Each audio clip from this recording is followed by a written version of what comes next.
Hello, we are Group 28 and welcome to our presentation for Boston University Study Abroad. Today we will be discussing the theories behind our video. First, we will talk about communication accommodation theory.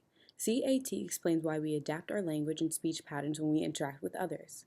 We will either adapt our communication so we converge with others or so that we diverge with some others.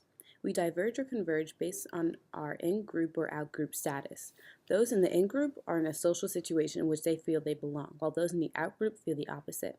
When an individual wants to be seen as a member of the in-group, they change their speech pattern so that it will match their partner in conversation. This comes into play almost immediately in our video. When Isabella, the student studying abroad in France, greets Emma, she uses a French expression and accent. This is a result of her efforts to become part of the in-group while in France. Because for so long she has been accommodating her speech and language patterns to fit in with the French, she feels like she herself is a native. Next, we will discuss uncertainty reduction theory. URT is an interpersonal communication theory that aims to explain and predict when, why, and how individuals utilize communication to reduce their anxiety when interacting with others. This theory is based on three assumptions. The first assumption is that the main goal of communication is to reduce doubts that individuals have about the world and its people. The second assumption is that individuals struggle with uncertainty regularly and that the feeling of being uncertain is not a good one. Last, uncertainty reduction theory assumes that communication is the main tool used to reduce uncertainty. Individuals are motivated to minimize their anxiety provided that one of three conditions are met: expected future interaction, incentive value, which means individuals are motivated based on the potential to be given a reward or punishment, or deviance, which indicates that the person that the individual interacted with was unusual in some way that contradicts the individual's expectations. In the case of our video, Emma is motivated to reduce uncertainty based on the future possibility of interacting with French natives. Isabella also mentions that she continued to confront her uncertainty by repeatedly talking to different French people. Emma also utilizes strategies to reduce her uncertainties. There are three strategies Emma uses, two of them: interactive and active. At first, Emma mentions that she had been looking through Isabella's social media posts, which is an active strategy. She actively sought out information about Isabella's study abroad experience from a third-party source, specifically Isabella's interactions with French locals who eventually became her friends. Emma also uses the interactive strategy. She asks Isabella directly what her study abroad experience has been like, and she discusses it further with her.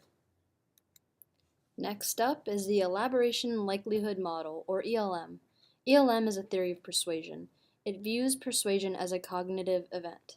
This means that, according to ELM, those targeted by persuasive messages use motivation and reasoning to either be persuaded or not be persuaded by various messages. Within ELM, there are two different routes to persuasion, both of which are featured in the video: central and peripheral. The central route, or the elaborated route, is supported by a basis of information and logic. Centrally rooted messages are more likely to create long-term change. Alternatively, the peripheral route to persuasion can be utilized. These sorts of arguments are based on more superficial means. Such arguments include authority, commitment, contrast, liking, reciprocity, scarcity, and social proof. As mentioned previously, both routes are featured in the video. Isabella at first primarily uses the peripheral route. For example, she uses scarcity, which is a peripheral message that takes advantage of an individual's fear of missing out. Isabella tells Emma that there are only 2 years left to study abroad and that time is running out. According to Isabella, the opportunity to study abroad must be taken before it's gone. Isabella also uses the peripheral message of social proof, which is essentially peer pressure. She does so when she reminds Emma that she won't want to be the only one of their friends that doesn't go abroad. Conversely, Isabella uses the central route to persuasion when later on in the PowerPoint she tells Emma statistics about study abroad. There are 100 programs in over 25 countries, and the program is flexible to a particular student's needs, whether it be classes or an internship.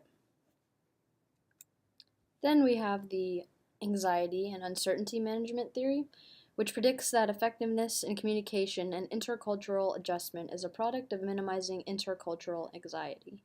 Anxiety and uncertainty management theory assumes that at least one person in an intercultural encounter is a stranger. Who interacts with members of a different cultural group will experience anxiety. Thank you. Thank you!